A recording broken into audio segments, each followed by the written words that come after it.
Hi, I'm Amruta, and in this video we are going to know that how exactly the internet works.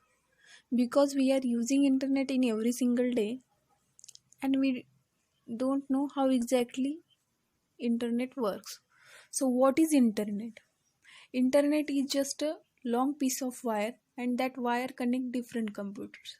That one computer is in Mumbai and second is in Japan and they can talk and transfer data through a joint wire. Now, some of these computers attached to the internet have a very special job.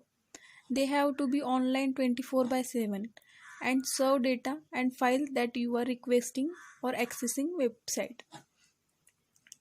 And the computer that are doing that job, we would call that computer as a servers. Well, let's say that you are sitting at your home on your computer and you are typing google.com because you want to head over to the Google homepage. So that time what happens behind the scene? Your browser will send the request to your internet service provider, and now that message you are sending that to the internet service provider that I want to see the Google homepage. That message internet service provider send or relay to something called DNS. DNS is nothing but the domain name server.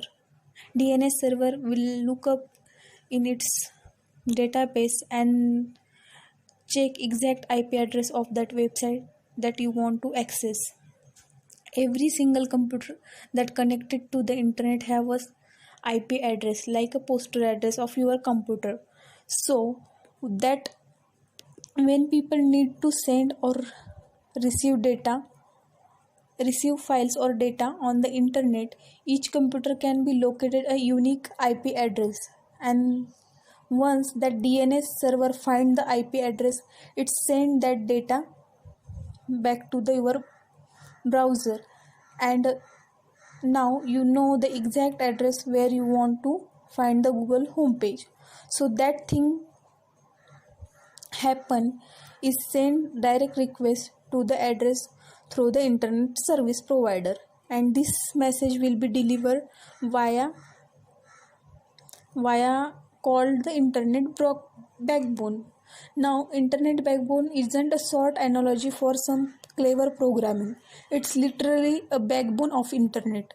And if you go to the submarinecable.com, you can view a underwater cable power of internet. And the internet made up of these huge connecting wires on world's internet. So once internet backbone to the server that is located at the address and files I would need to order to be the view that Google homepage. The server that send all those files back to the internet backbone, I get to see a Google homepage in my browser, and that happens in milliseconds. That is the power of internet. So we can access the data from whole world with the one click of our computer. Thank you.